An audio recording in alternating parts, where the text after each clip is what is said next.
Greetings, friends. We're just a few days away from that national holiday, which we call Thanksgiving. And generally, people gather together, families and households and friends, to celebrate the many blessings bestowed upon them by an awesome God who has his hand on our lives.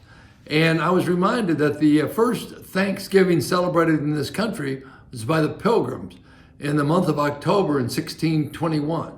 And it followed the very first harvest they had. And the reason they had Thanksgiving was to celebrate the harvest, the blessings of that harvest that they gave thanks to God for.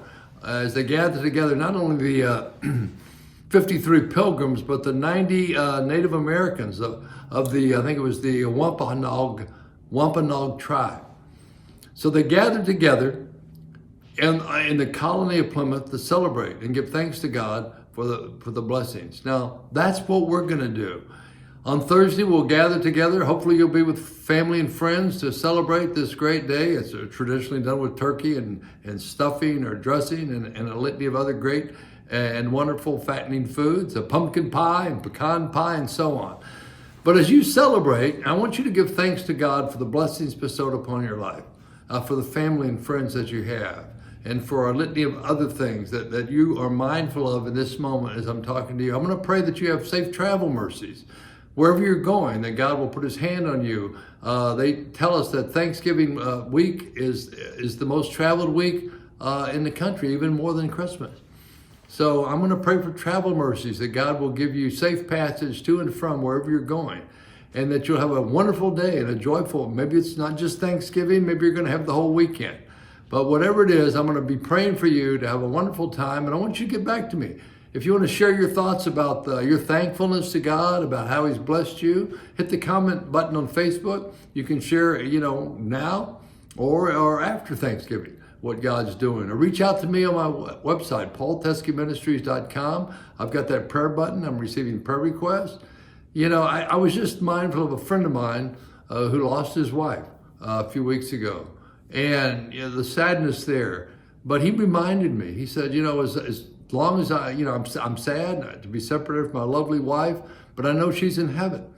And he said, I know one day we'll be together in heaven, and she'll have a new body and I'll have a new body, and we'll be together forever and ever. And as I was listening to him, and it wasn't said with joy, it was said with sadness and grief, because he loved his wife of many years. But yet in his heart and mind, he knew it was not the end, because his relationship to Jesus Christ, her relationship to Jesus Christ, they both knew that at the cross they were redeemed. They knew that through the resurrection they'd have everlasting life. And so mingled with the tears of this first separation of Thanksgiving from his lovely spouse, he knows that mingled with those tears was a sense of peace in knowing that he someday will be together with her, not only for a short time, but for eternity. And I want you to remember that. As we celebrate Thanksgiving and all the things to be thankful for, I think first and foremost should be a thankfulness for the God who sent his son Jesus Christ to die on that cross for you and for me, that we could be redeemed and put through faith into a right relationship with our God, that when we die, we have the resurrection hope that we will indeed live forever. All right? So look, I know there are many of you listening to me right now that have lost loved ones during this past season. And my hope for you too is that in the midst of your sadness and grief, you can mingle with those tears the peace and the joy that come in knowing that we will all be together again, you and me. My parents are both gone. They're in heaven. And I know one day I'll be with them, and my children, because they know the Lord, and my grandchildren, because they know the Lord.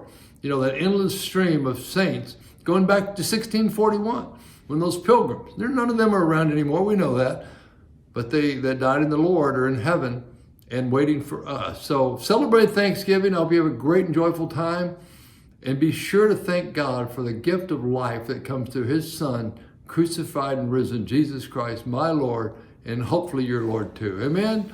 Reach out to me. Hit the prayer button on my website, Paul Teske Ministries, or hit the comment button right now. Share your thoughts with me, and I'll get back to you. That's my promise, all right? So go in peace and serve the Lord. And all God's people said, amen.